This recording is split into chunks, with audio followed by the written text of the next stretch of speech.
Hello friends, स्वागत है साथियों आप सभी का समाधान फॉर यू यूट्यूब चैनल पर। फ्रेंड्स, यहाँ पर हम रेलवे और एसएससी एग्ज़ाम के लिए बायोलॉजी का सेशन करने वाले हैं, जो कि आपके एग्ज़ाम के लिए इम्पॉर्टेंट सेशन होगा। और ये सेशन जो है फिजिक्स, केमिस्ट्री और बायोलॉजी तीनों के मिक्सअप क्वेश्चन होंगे, जो कि प्रीवियस ईयर क्वेश्चन से संबंधित रैपिड फायर सीरीज़ हम यहाँ पर आपके लिए लेकर आए हैं। तो बिल्कुल भी इधर उधर भटकने की कोई ज़रूरत नहीं है। अगर आपको प्रीवियस ईयर क्वेश्चन नहीं मिल रहे हैं साइंस के, तो आप ये क्लास ज़रूर देखिए और अपनी तैयारी अच्छी करें। फ्रेंड्स, क्वेश्चन को ज़्यादा से ज़्यादा अगर आप नोट डाउन कर सकते हैं तो आपका एक रिवीजन जो है आपकी मेमोरी में, जब हम कुछ लिखते हैं तो ज़्यादा दिनों तक वो स्टोर होता है। तो इसके लिए ध्यान रखें कि आप लिख लें तो बेटर होगा, और वैसे आप रिवाइज भी कर सकते हैं। तो चलिए स्टार्ट करते हैं आज के इस बेहतरीन सेशन को। तो देखिए, पहला क्वेश्चन है, निम्नलिखित में से कौन भोजन कार्बन डाइऑक्साइड और नाइट्रोजन युक्त अपशिष्टों को घुले हुए रूप में ले जाता है। तो किन किन चीज़ों की बात कर रहा है? पहला भोजन कहा उसने, फिर कार्बन डाइऑक्साइड CO2 और नाइट्रोजन युक्त अपशिष्ट को घुले रूप में ले जा रहा है। तो यह कार्य जो है प्लाज्मा के द्वारा किया जाता है। तो प्लाज्मा, ऑप्शन 4 इस क्वेश्चन का राइट आंसर होगा। नेक्स्ट क्वेश्चन, एक वायुमंडलीय दाब किसके बराबर होता है? एक वायुमंडलीय दाब किसके बराबर होता है? तो 1.01 into 10⁵ PA, option 4 correct answer होगा। नेक्स्ट, पराग को पुकेसर से वर्तिकाग्र तक स्थानांतरित करने की आवश्यकता होती है। यदि पराग का यह स्थानांतरण एक ही फूल होता है तो इस घटना को क्या कहा जाता है? एक ही फूल में यह घटना होगी कि पुंकेसर से जो पराग है, पराग को पुंकेसर से वर्तिकाग्र तक हम स्थानांतरित करते हैं, और ये एक ही जो फूल या पुष्प है उसमें होगी, तो ये स्वपरागण कहा जाएगा। Self pollination, option 3 right answer होगा। नेक्स्ट, मिश्रण के बारे में निम्नलिखित कथनों पर विचार कीजिए और ज्ञात कीजिए कि कौन सा या कौन से कथन सही है। मिश्रण का संगठन परिवर्तनीय होता है। यौगिकों में नए पदार्थ का संगठन सदैव स्थायी होता है। मिश्रण उसमें उपस्थित घटकों के गुणधर्म को दर्शाता है। तो ये तीनों ही कथन सत्य होंगे, ऑप्शन फर्स्ट राइट आंसर होगा। नेक्स्ट, कोशिका विभाजन के दौरान एक जीव सामान्यतः दो बराबर भागों में विभक्त हो जाता है। इसे किस नाम से जाना जाता है? तो कोशिका विभाजन जब होता है तो उसमें एक जीव दो बराबर भागों में विभाजित हो रहा है, जिसे द्विखंडन के नाम से जाना जाता है। ऑप्शन फर्स्ट राइट आंसर होगा। अगला क्वेश्चन, यदि एक बेलन का व्यास और ऊंचाई क्रमशः 10 सेंटीमीटर और 10.5 सेंटीमीटर है, तो पाई बराबर 22/7 का प्रयोग करके बेलन का आयतन ज्ञात कीजिए। तो इसे सॉल्व करेंगे तो 825 सेंटीमीटर क्यूब इसका राइट आंसर होगा, ऑप्शन 2। अगला क्वेश्चन, CNG और LPG का क्रमशः पूर्ण रूप क्या है? कंप्रेस्ड नेचुरल गैस तथा liquefied pressured gas, compressed neutral gas तथा liquefied pressured gas, compressed natural gas तथा liquefied petroleum gas, compressed neutral gas तथा लिक्विफाइड पेट्रोलियम गैस।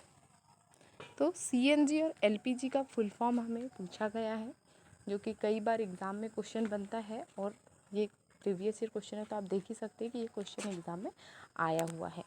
तो कंप्रेस्ड नेचुरल गैस, CNG आप ध्यान रखेंगे कि ये नेचुरल गैस है, प्राकृतिक गैस है, ये कंप्रेस्ड की हुई एक प्राकृतिक गैस है।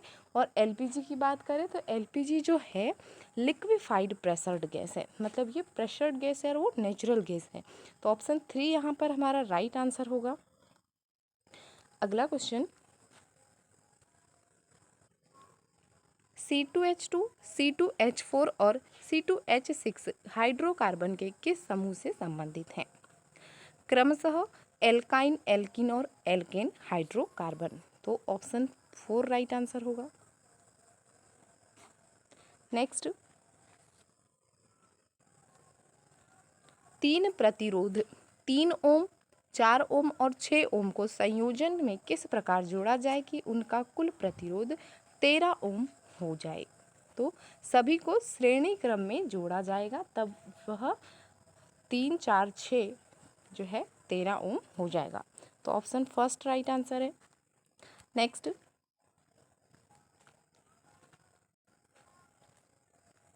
निम्नलिखित में से कौन सा द्रवों का एक गुण है?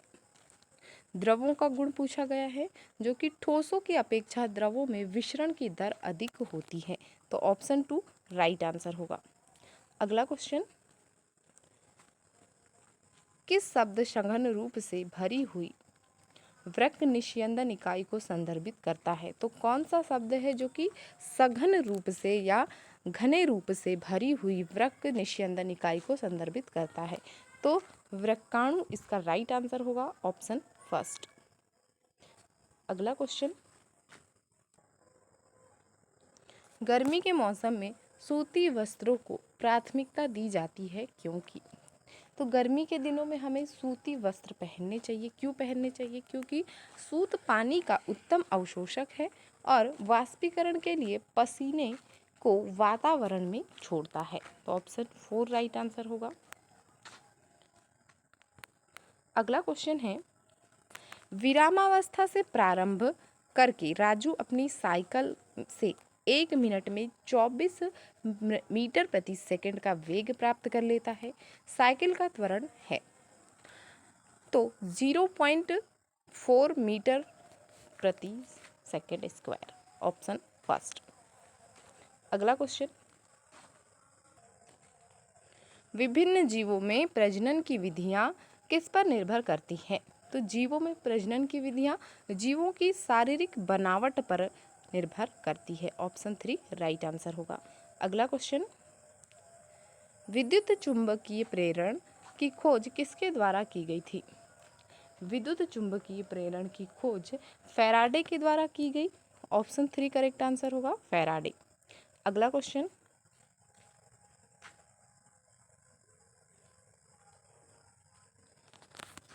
निम्नलिखित में से क्या जंतु कोशिकाओं में छोटे आकार का होता है जबकि पादप कोशिकाओं में यह बहुत बड़ा होता है या बड़े होते हैं? तो रसधानी जो है जंतु कोशिकाओं में छोटे आकार के और पादप कोशिकाओं में बड़े आकार के होते हैं। ऑप्शन 4 करेक्ट आंसर होगा, रसधानी। नेक्स्ट,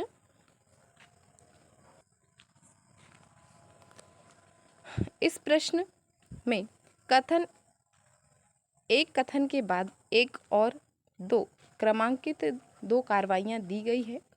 आपको कथन में दी गई सभी जानकारियों को सत्य मानना होगा और कथन में दी गई जानकारी के आधार पर निश्चय करना होगा कि तार्किक रूप से किन कार्रवाइयों का अनुसरण किया जाना चाहिए। कथन है, कृषि में कीटनाशकों के व्यापक स्तर पर उपयोग के कारण क्षेत्र में मधुमक्खियों की आबादी लगातार घट रही है।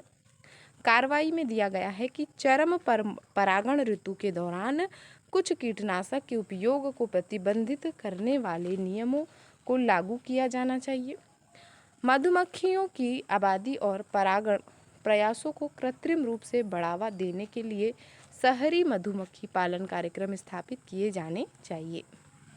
तो 1 और 2 दोनों का अनुसरण किया जाना चाहिए। ऑप्शन 3 राइट आंसर होगा। नेक्स्ट, निम्नलिखित में से नर जनन तंत्र से संबंधित कौन सा कथन सही है?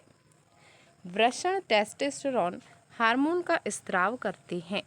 तो नर जनन तंत्र से संबंधित सही कथन होगा कि वृषण टेस्टोस्टेरोन हार्मोन का स्राव करते हैं। Option first. नेक्स्ट, निम्नलिखित विकल्पों में से गलत कथन का चयन कीजिए। गतिज ऊर्जा वह ऊर्जा है जो किसी वस्तु में उसकी उपस्थिति के कारण मौजूद होती है। तो यह गलत कथन होगा, ऑप्शन फर्स्ट राइट आंसर होगा। अगला क्वेश्चन, कौन सा हार्मोन उन क्षेत्रों से में अधिक सांद्रता में पाया जाता है जहां कोशिका विभाजन तीव्र होता है और कोशिका विभाजन को प्रेरित करता है? Cytokinin, option first right answer होगा साइटोकाइनिन। अगला क्वेश्चन, बहुत सारे तंत्रिका रेशे संयोज किसके द्वारा एक साथ मिलकर एक तंत्रिका का निर्माण करते हैं? तो संयोजी ऊतक, ऑप्शन फर्स्ट राइट आंसर होगा